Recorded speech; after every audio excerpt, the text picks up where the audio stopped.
IT Minister of Telangana, Mr. K.T. Ramarao,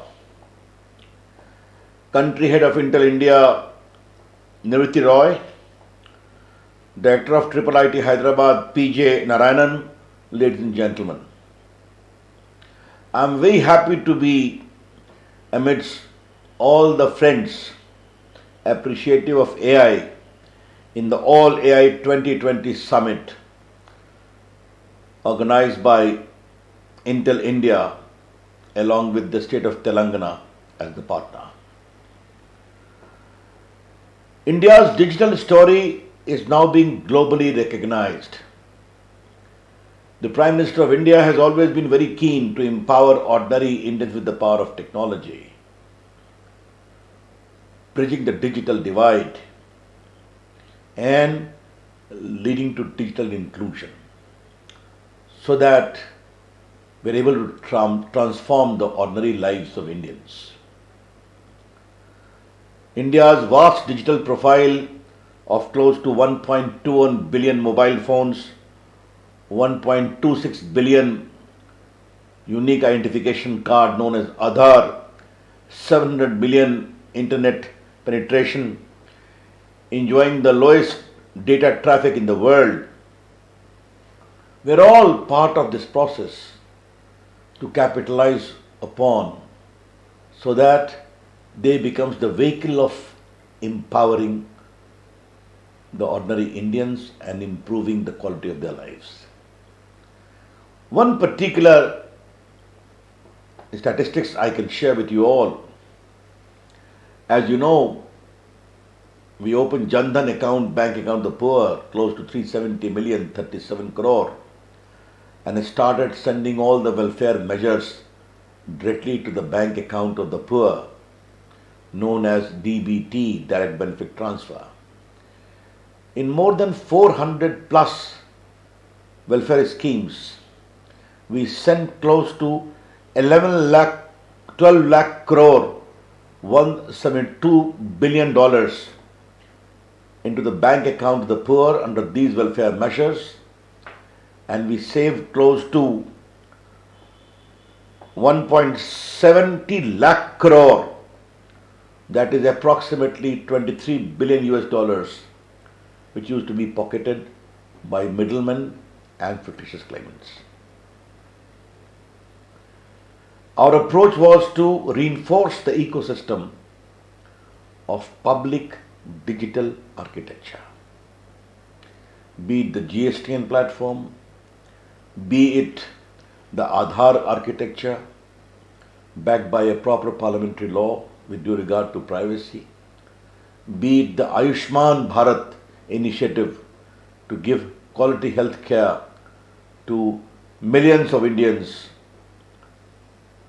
all across through a digital profile, GSTN, UPI, India's sterling performance in digital payment, all are basically public platforms. And quite conscious of this reasonably satisfactory development of India's digital ecosystem, our graduation to a robust application of AI was quite natural. Our Prime Minister was very clear that we must use artificial intelligence in the field of agriculture, in the field of education, in the field of healthcare. And therefore, all the departments were directed by him to formulate strategies in that direction. I am very happy to share with all of you that in 2018 itself, National AI Strategy was established. We have established Center of Excellence in Data Analytics, and in collaboration with IT industries, we have also set up Centers of Excellence in Bengaluru, Gandhinagar, Gurugram, Vizag, where so far 113 startups have been incubated and 29 intellectual properties have been created. Future skill online capacity, then National Artificial Intelligence Portal, and other initiatives are being taken by my department. Obviously, when we take a decision, the private sector, the state governments, all are involved so that there is a robust use of India's possibility in the field of application of AI. But yes, we have seen how the Prime Minister on the 15th of August publicly declared that we shall have a public platform in the field of healthcare also. And public digital platform for health has already begun. And we are also making earnest efforts with the academia and institutions to develop a public digital platform for translation in various Indian languages, which will eventually help us in overcoming language barriers and also interactions at various levels. These are the initiatives which we have undertaken. But let me say this is just the beginning. India is bound to be a very robust player in application of AI because data is the feeder for AI. And India's huge population of 1.3 billion plus, along with a robust digital ecosystem and the great keenness and awareness of ordinary Indians to play with digital platforms, is going to generate billions and billions of data. And we need to properly use this data. We are very keen that we need to protect data of Indians. And therefore, certain well-normed standards are required to be laid down. And what are that? What are those? I would like to share with you, ladies and gentlemen. There must be transparency in the algorithms because they are the foundations for that. Therefore, the details must be shared and there must be a trust element in this AI system. That is, I think, very important. Now, the entire AI ecosystem must be free from biases, and that is very important. Many of you might have noted that I have been advocating from the day I became minister in charge of this department that if internet has to be truly helpful to create a meaningful change in the quality of life of the citizens of the world, it should not remain a global platform bereft of its connect with the local. The global and local must work in sync. In that connection is very important that the AI system must be free from all the biases. AI has a great potential of face recognition, but the face recognition process should not show any bias of color or ethnicity. Why I am saying so? Because we are yet to recognize the limitless frontiers which the AI is going to unfold for us. The second is a trustworthy data sharing. As I said earlier, if data is the oxygen for AI, the data ecosystem has to be fair, has to be trustworthy. The users are adequately informed the purpose for which their data is being used, and there must be a sanctity in that process, be it consent, be it use, be it safety, be it security. Yes, I do acknowledge that data innovation is important. I also acknowledge that some degree of data movement is important. We are very keen that India must become an important center of data refining process, or data refinery as we call it, data cleaning, etc. But all this will be possible if the rules of the games are very clear. And therefore, as all of you know, our data protection law is presently under scrutiny by a parliamentary committee. It has been drafted after the widest consultation possible, with some of the finest legal minds working on it. And this robust data protection law will be a great enabler in helping AI grow more and more. Now, privacy is equally important. We are a democracy, we celebrate that. And if we respect the rights of ordinary Indians, it is equally important that their privacy right has to be respected as well. And therefore, in that process, it is very important that their consent to be obtained voluntarily must be respected. These are some of the larger parameters of basic standards which we recommend needs to be maintained if a robust data process is available for promotion of AI. There are few other questions which I would like to flag here, and that is the ethics of AI. As one rightly said, AI is almost like a substitute for human mind. That is a larger debate, is still waiting to be settled.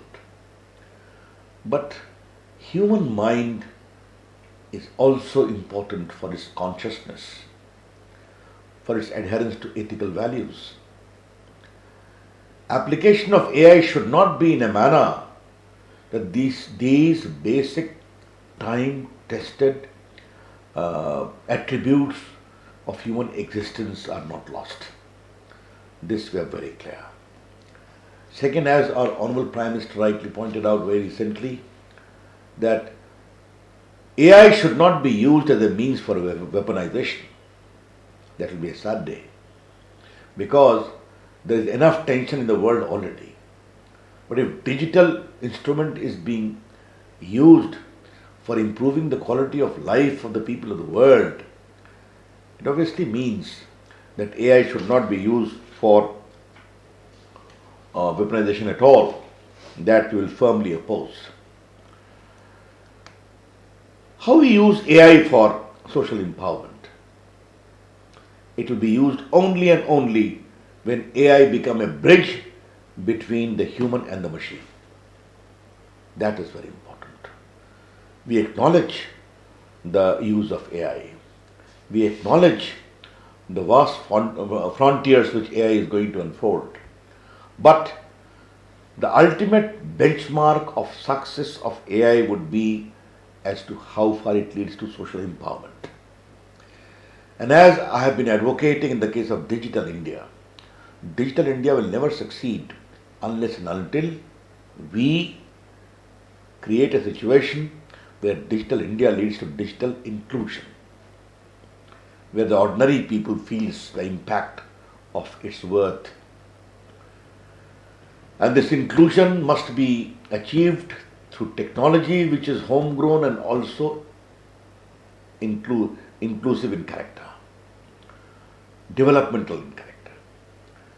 I have not the slightest doubt that the same principle will have to be applied to AI too. And therefore, be it serious issues of health diagnostic, or empowering the ordinary farmers as to how to grow more, or giving the benefit of education to the marginalized or one who are poor or underprivileged.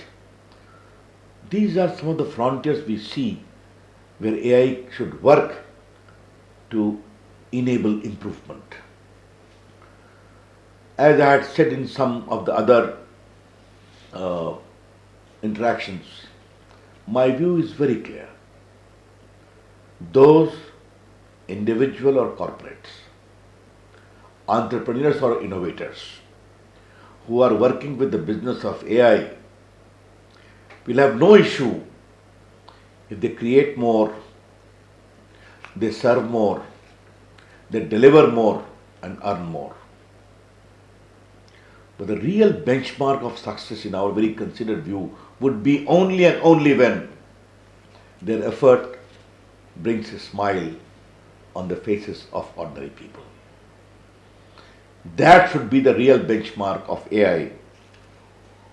Yes, there are apprehensions that AI will displace a lot of jobs.